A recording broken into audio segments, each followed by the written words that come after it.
Welcome to the Fundraising Leadership Podcast, where we engage in lively and thoughtful conversations with professionals in the nonprofit world. I'm Margaret Katz-Can, and I'm here today with my partner and teammate, David Ling-Julie. Good morning, David. Hey, Margaret. How are you? I'm good. Thank you. And we have as our guest today, Brock Warner. Brock is the author of the best-selling book, From the Ground Up, Digital Fundraising for Nonprofits. He has raised millions of dollars and developed successful campaigns, partnerships, and sector innovations, and co-founded Broccoli in 2021. Broccoli, I'm already off to a great start here. Brock, which I'm imagining is partly why you picked the title, is also a professor of integrated marketing for nonprofits at Humber College Business School's Fundraising Management postgraduate program in Toronto. Welcome, Brock. Well, thanks for having me. And you're right about it. It's 50% of the reason why we chose the name Broccoli. My business partner Holly is the latter half of that name. I love that. It's like Ben-Jen or right? Yeah, I love it. Broccoli. Yeah. That's broccoli. Very catchy. Very catchy. Yeah. So, Brock, you wrote a blog that was definitely different from many of the blogs that we publish, and in it, you sort of challenge people to go off-road, right? To broaden where they look for inspiration in the world of fundraising. Can you tell us a little bit about your process and why that? Well, before you go there, okay. Brock, I want to point out to the audience that Brock is a CFRE, and so everything that he wrote about in that blog post, and hopefully we're going to talk about today, has nothing to do with CFRE. It's totally rogue. Yeah, a little disruptive even. Yeah. So now you can go. I just want people to know that you are grounded in the fundamentals of fundraising. But and for all the CFREs in the audience, we hope you'll enjoy this conversation.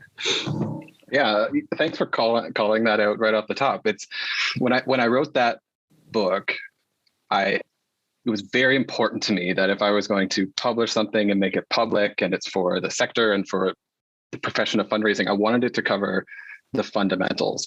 And getting my CFRE is just one way to demonstrate that I've learned the fundamentals. But throughout my career, I've always tried to hold the fundamentals in one hand and challenging status quo in the other. And so in the book, for those who have read the entire thing, I hope what they take away, if anything, is the fundamentals around digital fundraising: how to set up a program, the rationale for it, how to tell compelling stories, how to create calls to action that people want to do, how to diversify your mix of channels and tools, etc.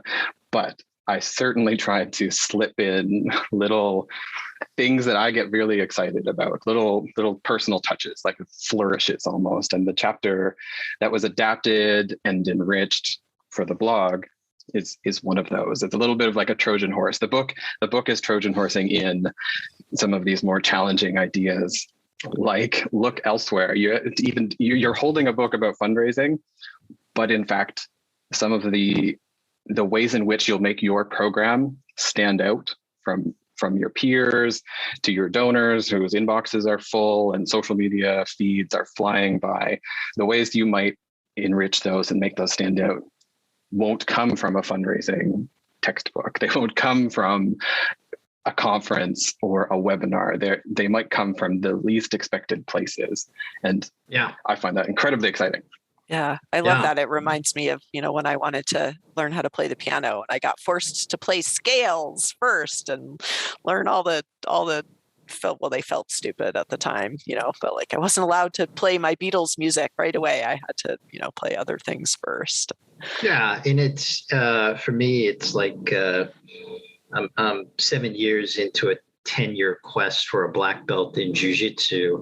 And, we work on fundamentals all the time. We just do. I mean, it's like some people say once you become a black belt, that's when you really start learning.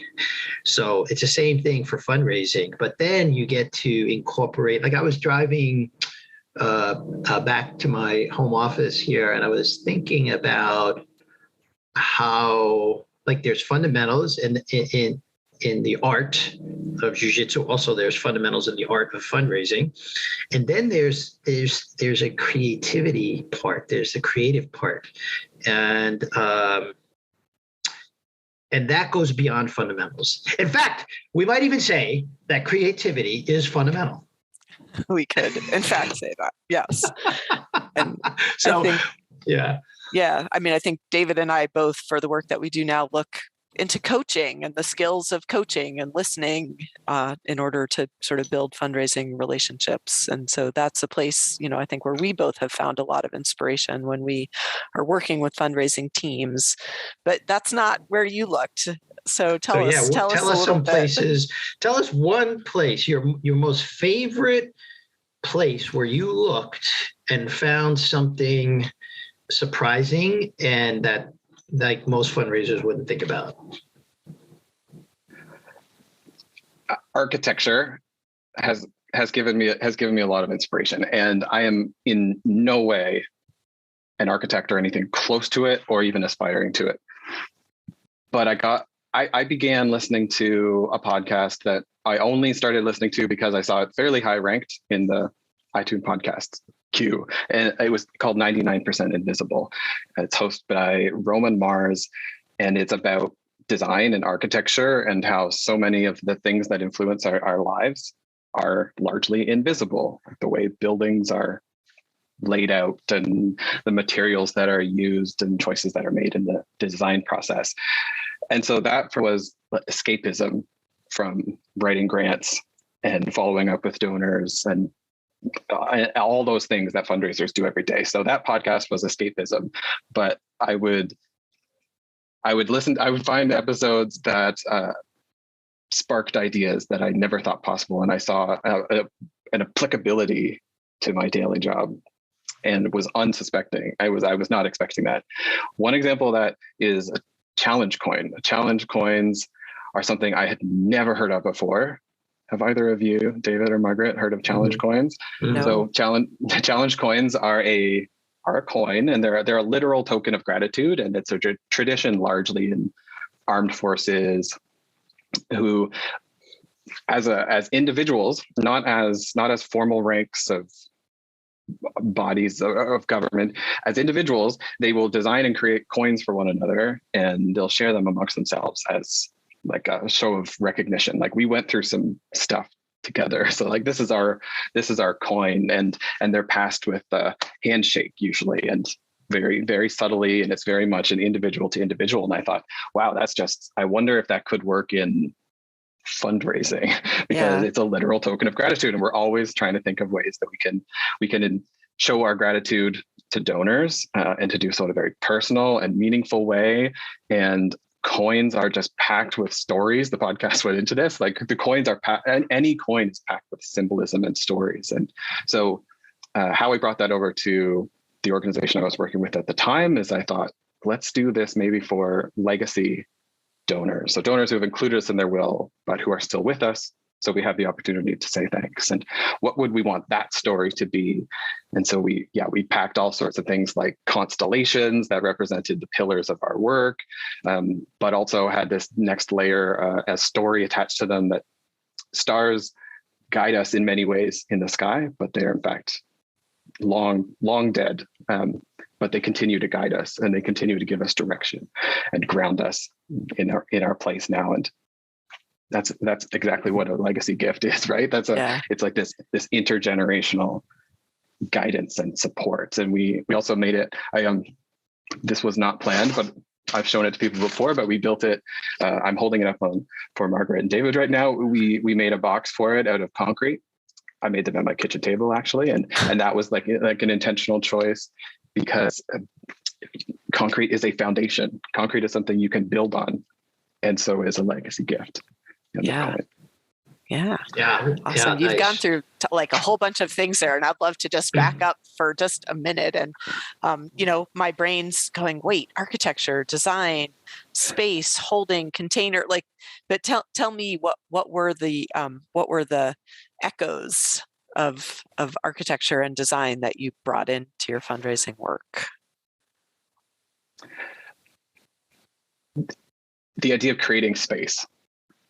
Architecture, as a non-architect, I think is largely about creating spaces. And we as fundraisers create spaces as well. We create spaces for conversation and generosity and recognition and curiosity about an issue and a cause and the solutions that we can attach to that need and those curiosities. And so the realization that I might in some way be an architect of a sort, of like a metaphysical space where those things happen, and that there is an opportunity to be very intentional about those spaces and how they're constructed and how they interact with one another.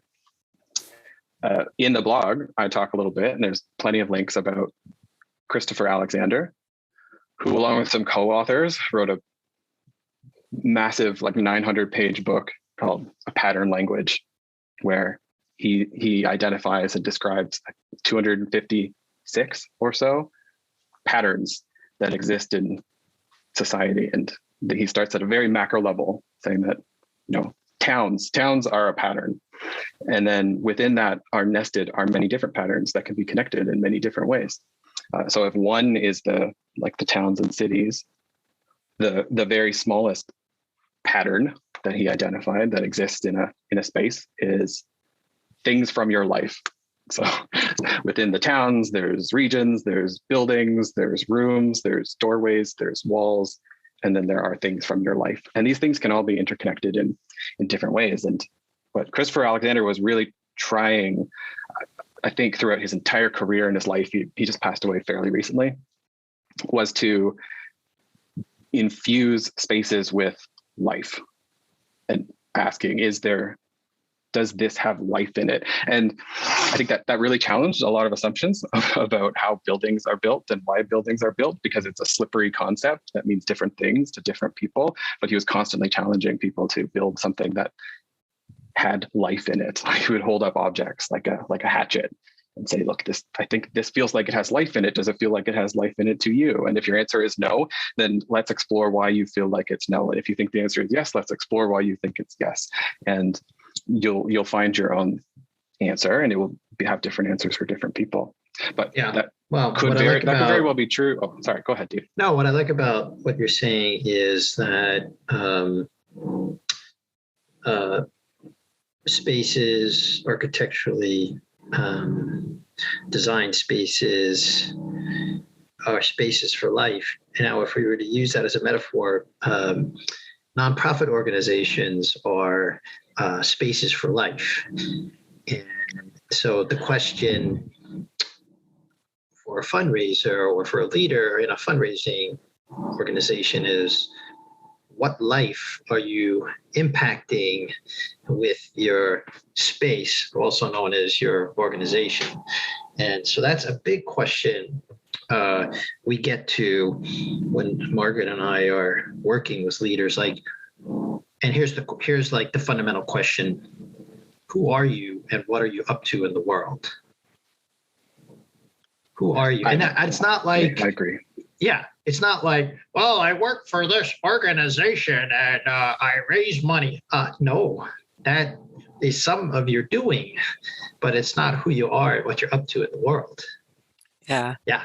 What I love about what you're saying, Brock, is it's the dancing with what's in the space. Like, not just, I'm looking at it through more of a fundraising lens, and, you're sitting across the table or across Zoom or wherever you are, in 2022, but, with another human who's trying to have impact, who's trying to use their resources. And there's so much about what we create for them in terms of the experience that they're having, but also like what brings it to life, right? Like what makes this gift feel like something big for them, important for them.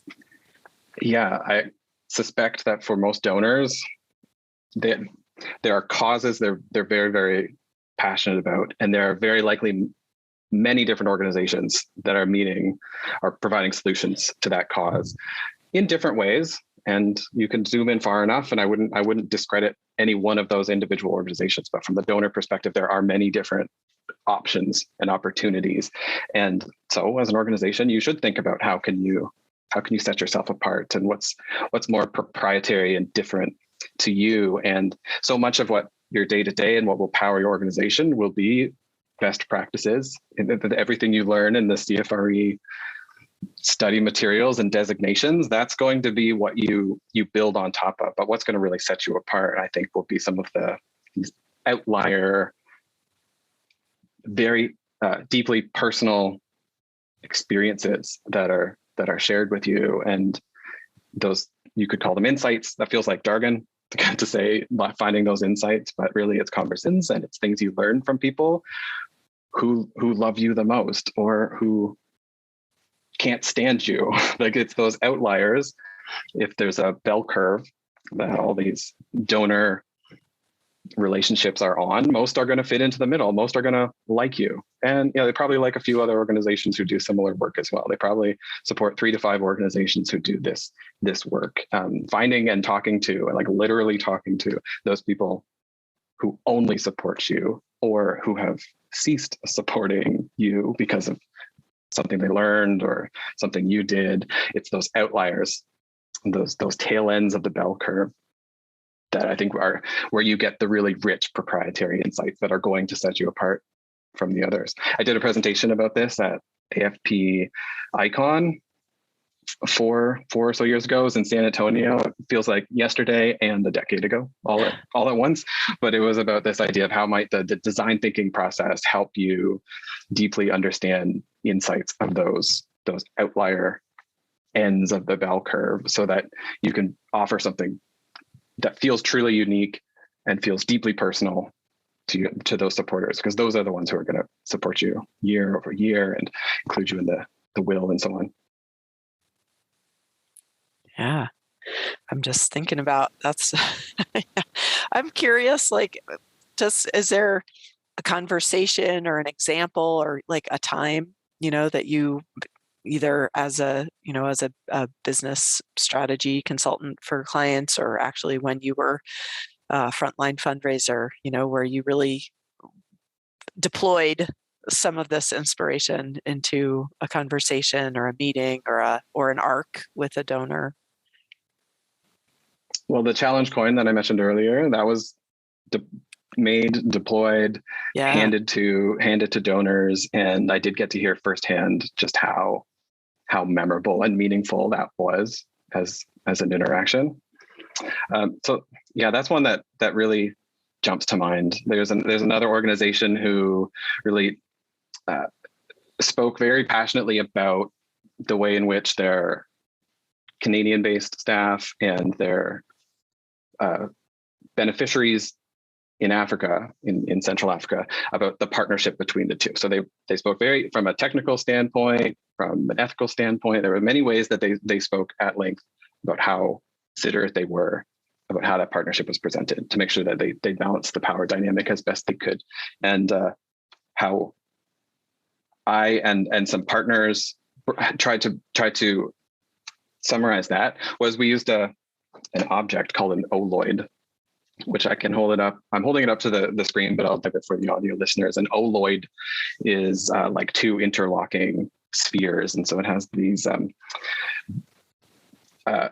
2 centers of gravity. So it moves in a very funky rolling pattern, but it does move straight. It does move straight. So there's a name for it that a geometry specialist or a geometry nerd will know, but it became a symbol. So that's what we tried to do, is we tried to work with them and consume as much background and understand as much as we could about that programming and the approach and the method, and then try to find a symbol that could be an entry point for donors. So rather than overwhelm donors right up front with all the program information and all the methodology and all the ethical considerations and all of the details about the approach, we start with saying simple, and let me tell you about this. And from there, we can make some very logical jumps and tell a very familiar story to get to all of that important detail about how the work is done.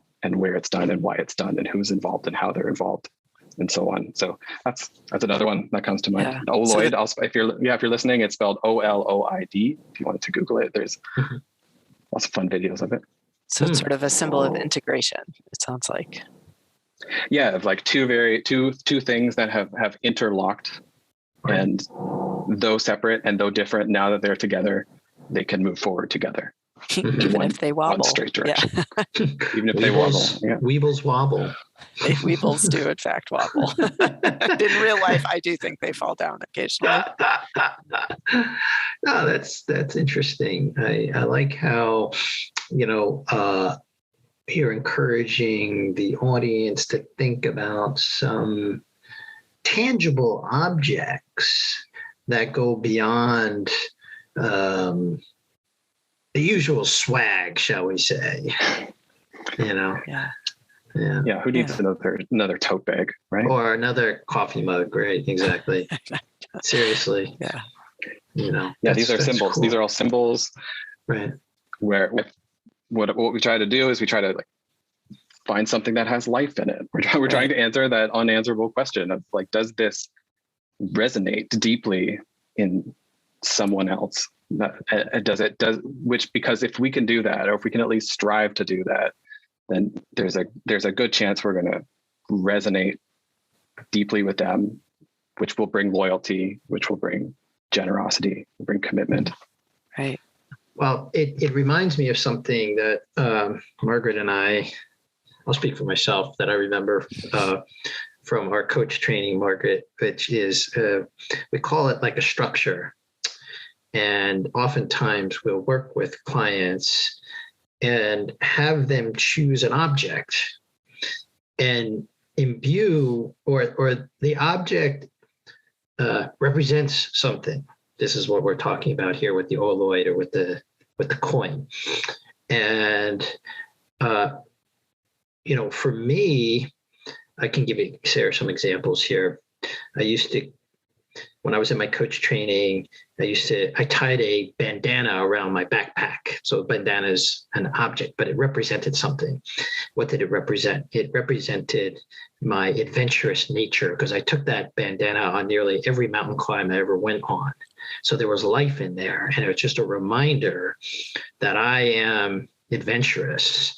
And then I wore my paternal grandfather's wedding ring for a very long time, and it is my wedding ring. But because of jiu-jitsu these days, my knuckles are a bit swollen, so it's hard for me to get it on. But my grandfather was a very creative person and an artist in many ways, and he also had an incredible sense of humor. So it's like a talisman. I would feel that ring and remind myself that, yes, I have creativity with inside me. So these are just structures that sometimes Margaret and I know I'll have a client go and get something, some object, something they're trying to embody in their life. So there's that word life again. And so it sounds like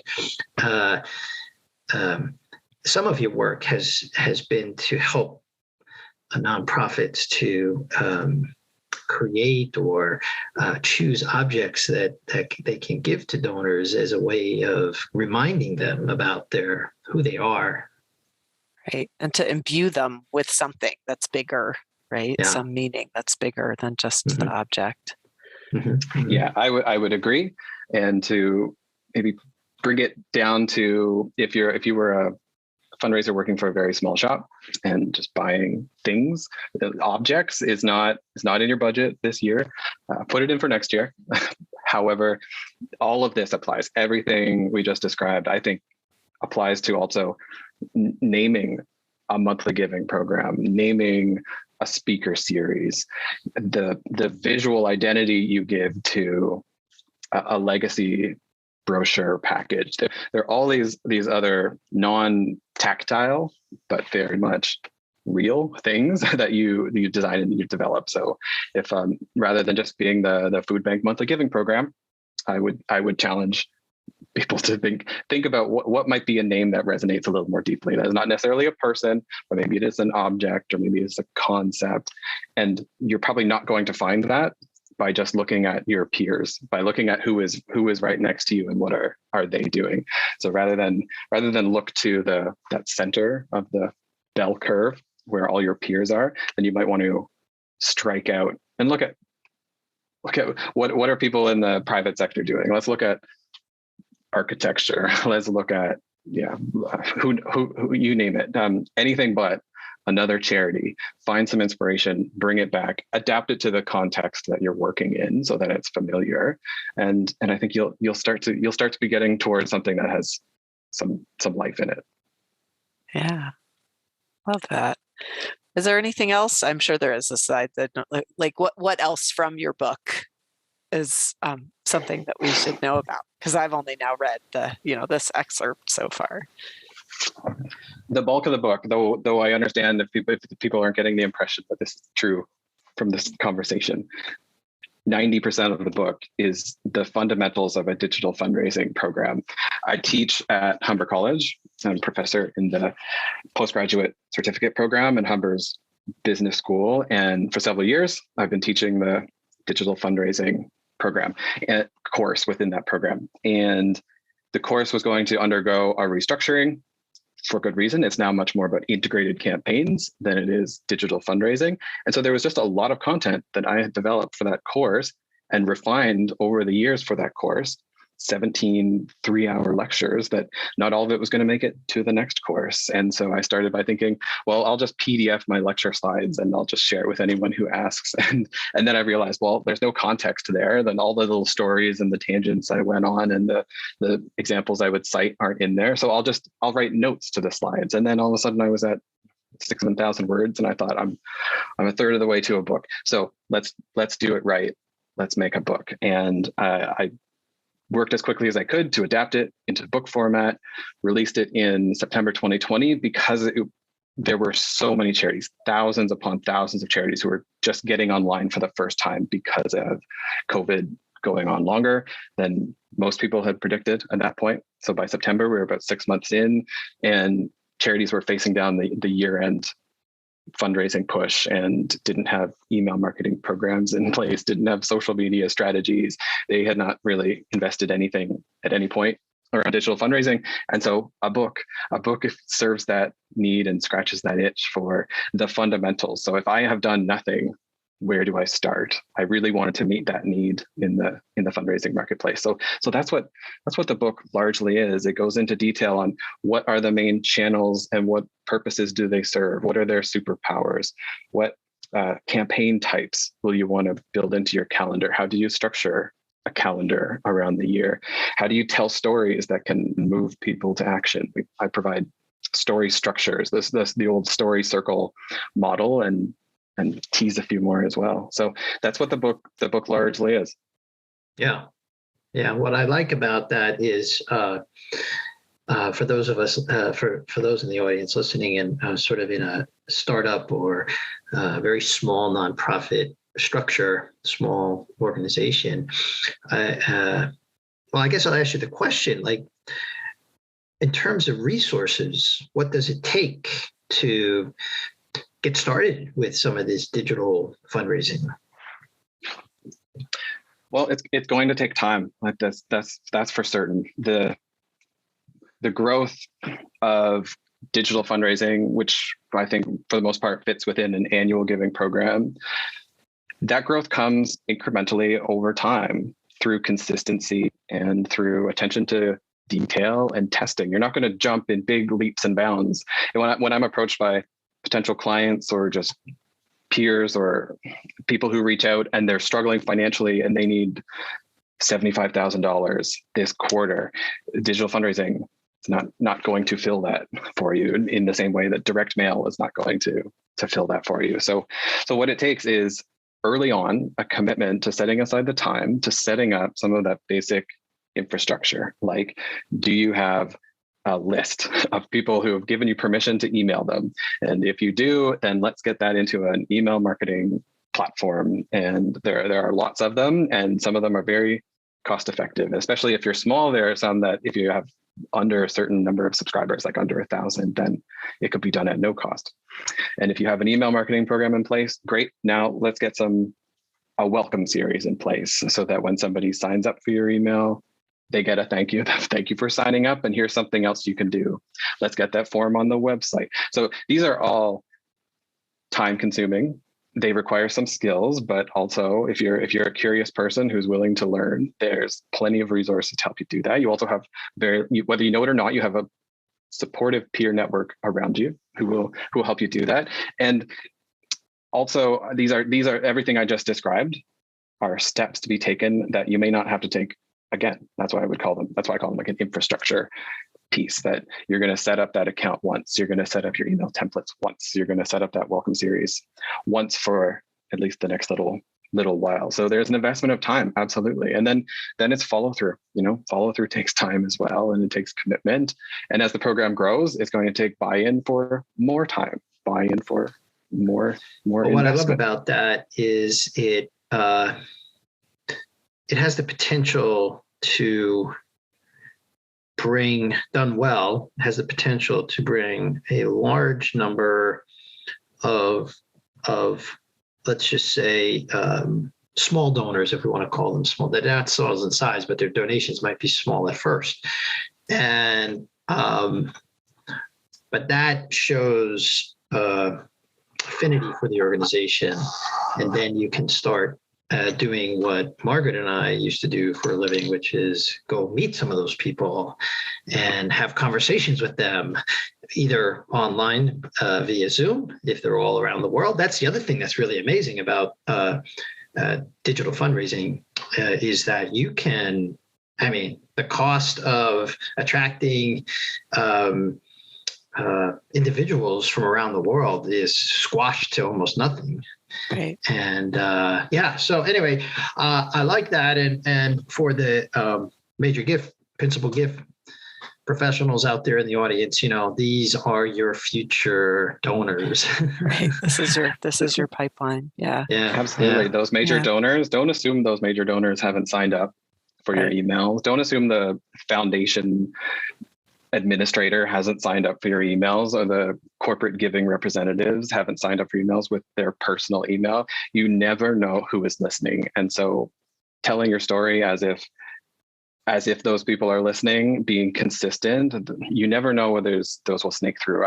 I've seen it firsthand. I've seen the emails come back to us with a gift attached, or call me, I have an opportunity, I want to include you in it. And they're just responding to like the April e-newsletter that went out last month that maybe didn't even have a single ask in it, but it had 3 important program updates. You just never know who's listening. It's a pipeline, and it's at the top of the funnel, where at the bottom might be those major donors. They have to come from somewhere. Yes. I love that reminder. Thank you, Brock. And we love to leave our audience with a challenge or try this at home kind of a thing. So Brock, I'd love to invite you. What do you want to invite our listeners to try?